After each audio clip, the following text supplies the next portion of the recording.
I was standing in a courthouse on a Tuesday afternoon in January, signing a marriage certificate next to a man I had known for 6 days. The clerk had the expression of someone who had seen everything, and maybe she had. What she couldn't have known, what I didn't fully know yet, was that the man beside me, the one in the canvas work jacket, who smelled like pipe fittings and cold air, the man I had approached in a coffee shop with the most reckless proposition of my life, that man was worth more than my mother, more than Carter Holdings, more than the portfolio she had spent 30 years building, more than the name she had been using as a leash around my neck since the day I was born. I didn't know that when I married him. But here's what I've learned about the truth. It doesn't wait for you to be ready. It just arrives. And what arrived next, I was not ready for any of it. Let me take you back to Chicago in January, because if you've never been there in winter, you need to understand something. That city does not coddle you. The wind off Lake Michigan doesn't ask permission before it cuts through your coat, through your skin, through whatever illusions you've been carrying around. Chicago tells the truth whether you want it to or not. I had been lying to myself for 26 years. My name is Emily Carter. On paper, that name means something. It opens doors.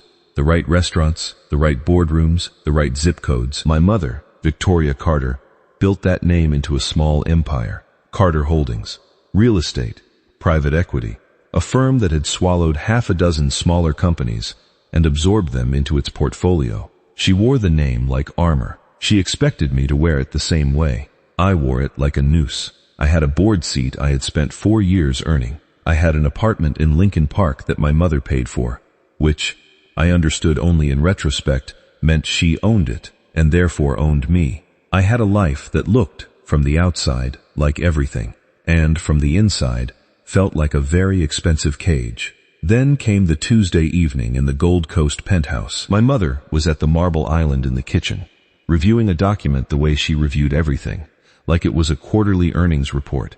She didn't look up when she spoke. The Whitmore family is a strategic fit, she said. Harrison Whitmore is 34, established, and his father's construction portfolio complements our commercial holdings perfectly. You're describing a merger, I said, not a marriage.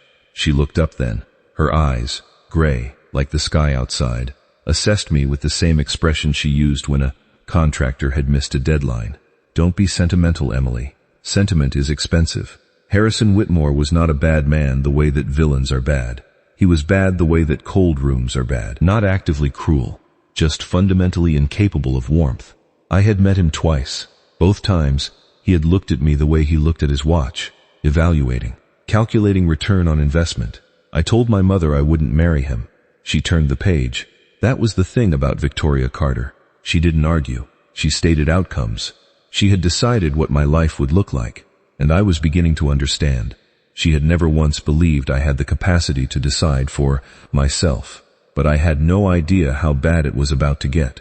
I left the penthouse that night without a destination, just walked out into the snow, onto Michigan Avenue, heels clicking on salted sidewalk, breath disappearing in the cold before it could amount to anything. I was so deep in my own head that I didn't notice the ice until I was already falling.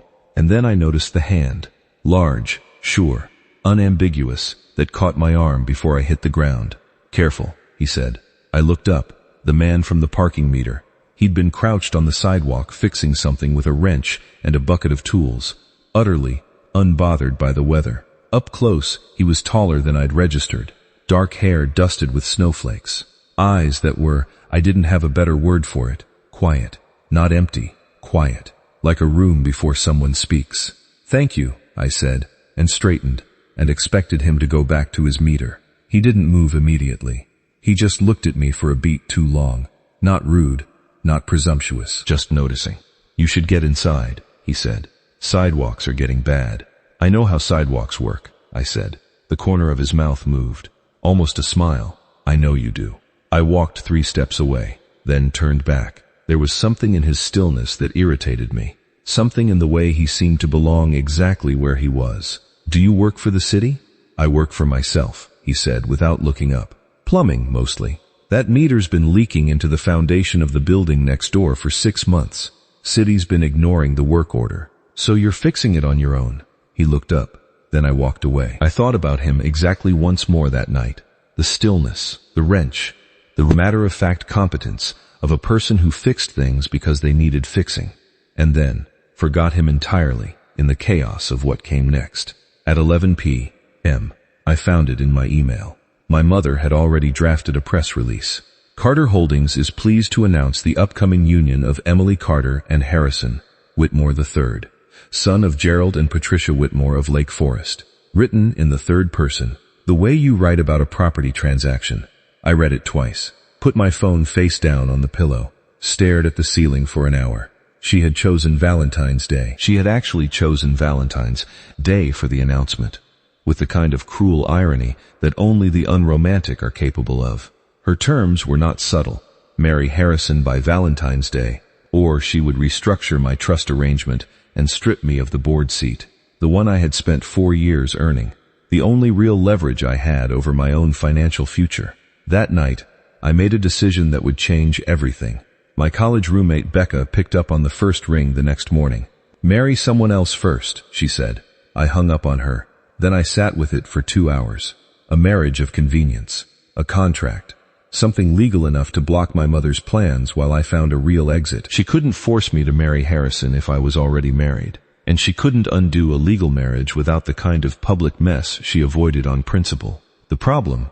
I didn't know anyone who would agree to something this strange without wanting something from me I wasn't willing to give. My entire world was full of people who calculated every favor. Everyone in my circle knew my mother. Everyone would talk. It had to be someone completely outside my world. I was deep in this calculation 3 days later, sitting in a coffee shop on Wabash Avenue with cold coffee I wasn't drinking, watching the street, when I saw him come in. The man from the parking meter, canvas jacket, work boots, a battered paperback, Meditations by Marcus Aurelius. He settled into a chair across the room with the comfortable ease of someone who had nowhere else to be and needed nowhere else to be. I made a decision before I'd fully thought it through. I walked to his table. "You fixed the meter," I said. He looked up, recognized me, didn't seem surprised. "The building's foundation will stop flooding now. Can I sit down?" He gestured at the chair. I sat. I wrapped my hands around my cold cup and looked at him directly, because if I was going to say what I was about to say, I needed to say it like I meant it. "I need to ask you something unusual." "All right." "I need someone to marry me. Temporarily. Legally, but temporarily. We'd have a private agreement about the terms. I would compensate you. It would protect you financially and cost you nothing except a few months of a certain level of proximity."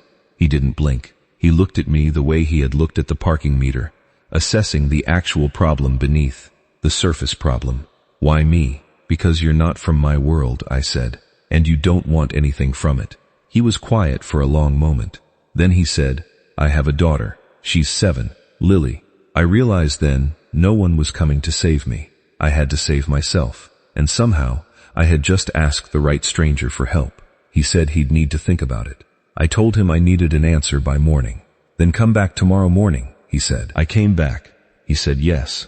He told me his name was Daniel Hayes, 31 years old. His daughter Lily was his whole world, and he was willing to consider anything that made her life more stable.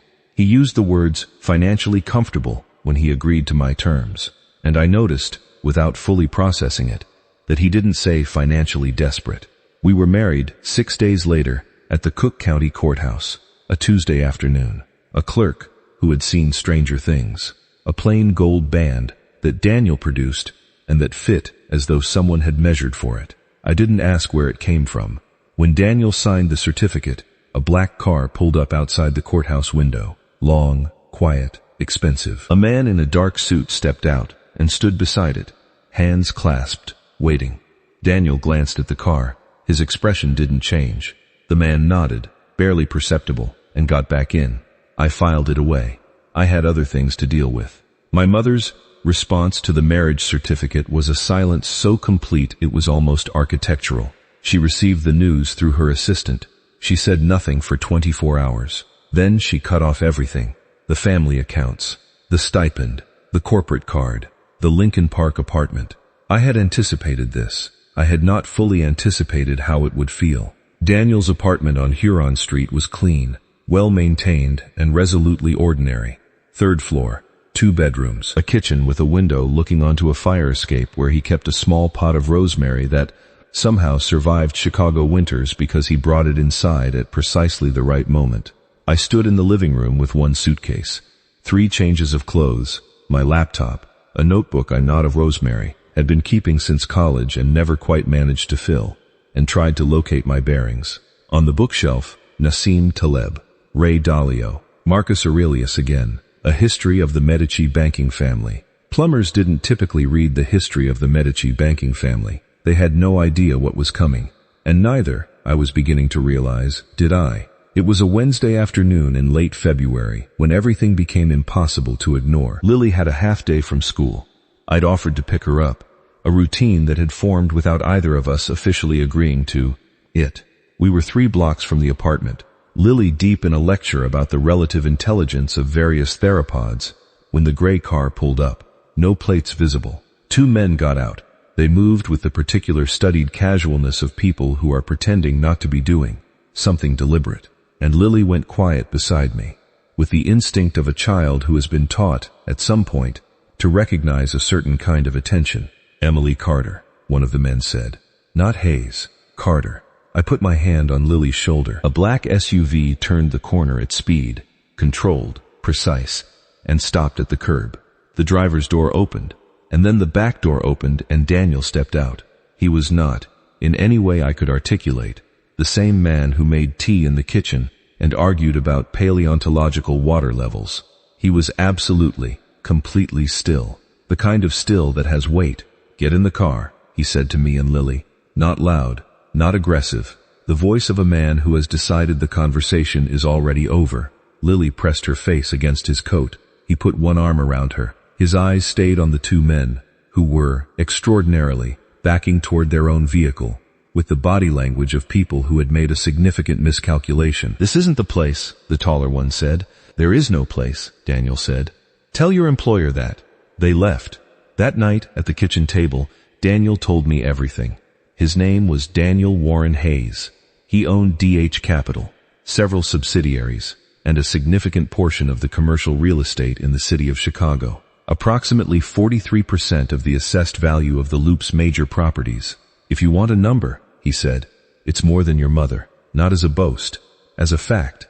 The plumbing, the apartment, the ordinary, quiet, deliberate life, all of it had been a choice. He had spent 4 years in boardrooms and forgotten what things were made of. After his wife died, cancer, 3 years ago, the words were short and complete. He had needed to do something with a beginning and an end and a clear result. And Lily had needed a father who came home smelling like work, not like a negotiation. Did you know who I was? I asked, when I sat down at your table. The pause before his answer was a fraction too long. Yes, he said. He had known. He had known I was Victoria Carter's daughter, the daughter of the woman he had been working against for 18 months, systematically acquiring properties she was targeting, protecting the existing tenants she would have displaced. He had known all of it, and when her daughter had sat down across from him with a desperate and slightly unhinged proposition, he hadn't turned it into leverage. He had just said yes. And then the room went completely silent inside me, the way it does when something shifts permanently. I had come to him thinking I was offering something. I hadn't fully understood that what he had offered me was something I hadn't even known I needed, to be seen, not as a strategic asset, not as a Carter, as a person who had walked in and said what she needed without any performance at all. That meant something. I was only beginning to understand how much. My mother came to the apartment. She brought her attorney and a proposition and the posture of a woman who had never once been told no by anything she actually wanted. Daniel answered the door in a flannel shirt with modeling clay on his wrist. He listened to her terms, the joint venture, the restored board seat, the acquisition she wanted him to abandon, and said, simply and without drama, no. She looked at him the way she looked at things she genuinely couldn't categorize. Then she looked at me, and for the first time in my memory, she asked instead of told, "Is this what you want?" "Yes," I said. "This is what I want." She left without slamming the door, which was, for Victoria Carter, a kind of revolution. I called her the following week, not with terms, not from a position of negotiation. I told her I wasn't coming back to Carter Holdings on her terms, That if she wanted my involvement, it would be as an equal, with the right to disagree. That if that didn't work for her, I would build something separately. She was quiet for a long time. Then she said, "The board seat. We can discuss terms." It wasn't an apology. It wasn't a capitulation. It was a door opening 1 degree, which, for Victoria Carter, was a seismic event. I hung up, walked into the kitchen. Daniel was pouring coffee. Lily was at the table with her dinosaur research, announcing her conclusions about the Cretaceous record with the authority of someone who has checked 3 sources. I looked around that small apartment on Huron Street, the rosemary on the fire escape, the drawings on the refrigerator, the man who fixed things other people ignored, and understood, finally, what it felt like to be exactly where you were supposed to be.